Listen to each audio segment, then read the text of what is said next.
So, hi guys, welcome back. I will be re-unboxing of a certain toy.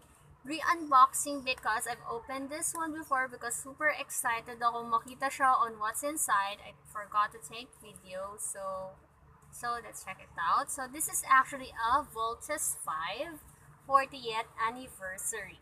So it's under Bandai actually. So let's check this out.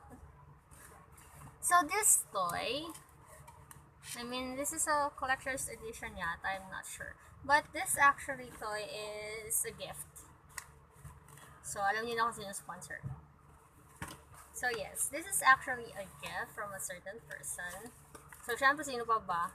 Si Mir Takayama lang naman yun, di ba? So, anyways, when you try to open this one, may styrofoam pa siya. Then, this is actually something. I forgot. Kasi it's been a month since I've unboxed this one. So, yes. So, anyways, I will be re-unboxing lots of toys pa if I find time, like today or just this time. Kasi, nagtitake ako ng break sa ginagawa ko. So, anyways, as you can see, this is it. And my light is, I don't know. Oh, sorry. Oh, my light. Nag-dark na yung light ko. Okay, this is the one. So, wait a minute muna. I'll be back. So, anyway, continuation. Kasi nag-dark na yung light ko. Anyway, ito siya. So, you can see the sword of the Voltes 5 and some parts. So, ayoko siyang galawin at ayoko siyang buuin. Why? Because it's a cost. Wala pa akong paglalagyan niya. So, as you can see, punong-puno na yung aming dashcam. So, no.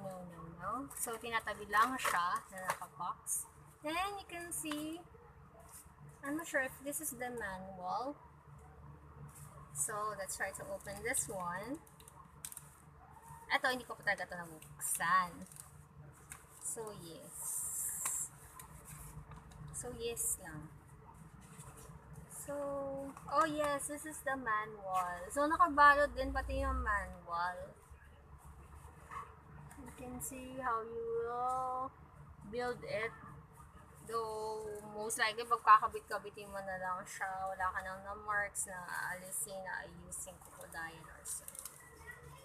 So, wait a minute lang. Dahil ibabalik ko siya sa dati niyang pagkakalagay.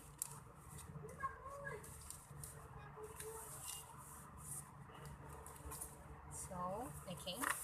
And then this one is like a survey forward. I don't know what this one. May gano siya. Ay! Kailan lumabas to? Itong Voltes 5? We're not sure about the year na nirelease to, but I'll just try to check it.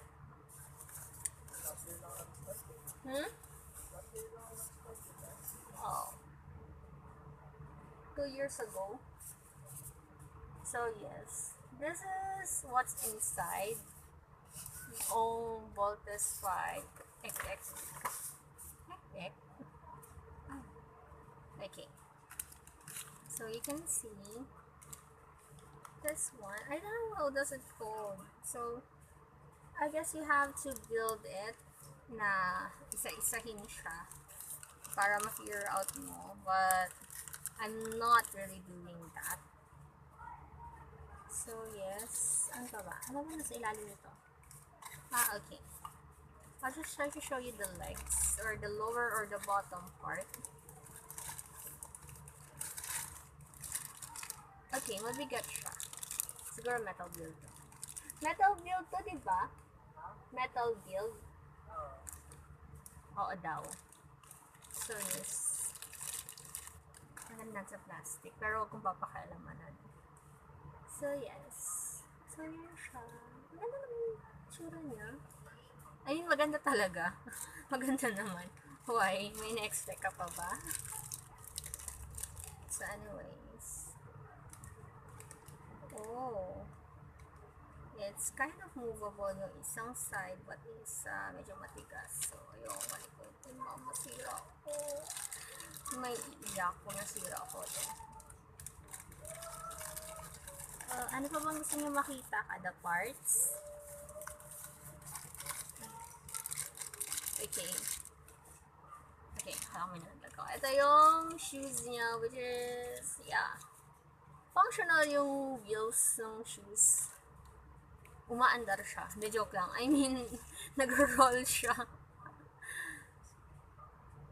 And then, what's this? Okay. Ayokong galawin, baka mabalik ko. So,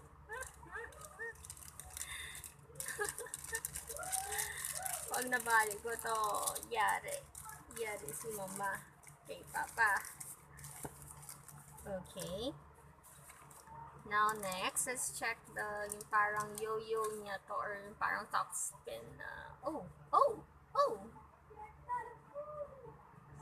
okay. Try ko sana paikutin siya sa hand ko, but unfortunately, siya mismo yung umiikot, like, it's very functional. Palo ko. Pa. Kaya nga, umiikot. Ultramagnetic top. So, kung may narinig kayo nag-ultramagnetic top, siya yung ina-ask ko about it.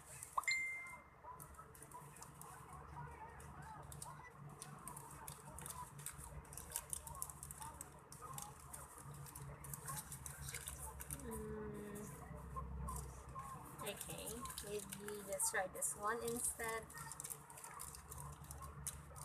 Ato yung pinanggagalingan ng sword niya or something na bago mag-build ng sword. Pag naalala niyo sa cartoons niya or sa anime itself niya, pinire-remove niya tapos naging sword. I'm not sure if I am right because wala pa ako sa mundo. No, Voltes 5 na to. And may napanood lang ako, konting-konting mga clips niya or videos niya nung bata ako. So, yes. Don't expect na may naaalala ko about sa kanya. Anyways, actually, this toy is naano lang na bilhin kasi my mom loves Voltes 5 so much. She really loves it. So, sa mag-a-ask kung isi-sell namin to, no. Yun na yung sagot ko kagad, no. Don't expect me to say yes, my dear. So, what else? Ano to? Naangat ko na ba to? Nakita ko na ba to sa inyo? Not yet. Tinanggal ko lang pala yung nakaharang. So, this one is... I'm not sure. I guess this is the body part. Oo, ito yung pinaglalagyan ng red na pinakita ko kanina. Sinusoksok siya doon. So, yes. So, yun. Ang mukhang sarap niyang i-build, kaya lang magiging problema kung paano siya kakalasing. Ayaw siya magiging ng problema. So, anyway, it's still metal build. Mabigat pa din yung part. Okay. Tsaka kung napansin nyo, hindi ko tinitwist. Don't expect too much kasi hindi ko siya iti-twist. Okay? So, let's move on to the next part. Umaangat yung ibang parts. Next part tayo is, okay, gulong-gulo ako paano ko siya bubuksan. So, ito yung nag-transform. So, naalala ko is nagiging jet siya, but I'm too afraid to do it. There was something like nag-transform to sa naalala ko. Mukha naman siyang mag-move, kaya lang ayoko siyang i-move. Pa? Gusto mo i-move to? I-move to? Ayaw mo? Nag-move oh. Ayaw niya rin yata. Hindi niya pa daw natatry. Ayaw kong pakialamanan talaga. Oh my god. Otokye. Okay. So, yeah, ibabalik ko na muna siya sa kanyang kinalalagyan. Though mamaya gagalawin niya rin naman to. Hindi nga lang naka-video. So, pipicturean na lang namin. We'll post some pictures about it and updates about it.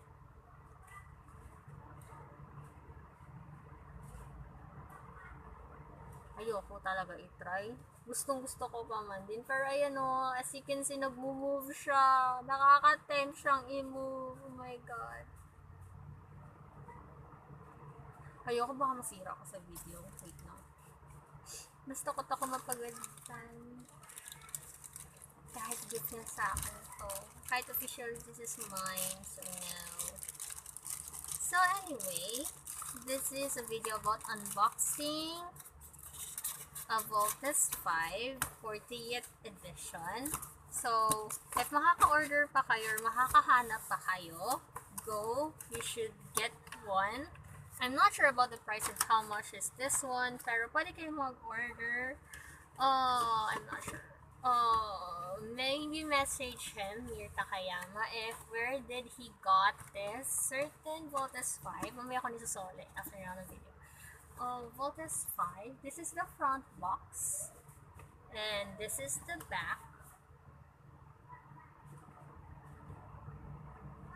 So, yes, nakikita niyo mga parts. Hindi nakita ko sa yung kanino. Nag-invent pa yung mga parts. Anyways, sorry. So, you can see also, that's Voltes 5.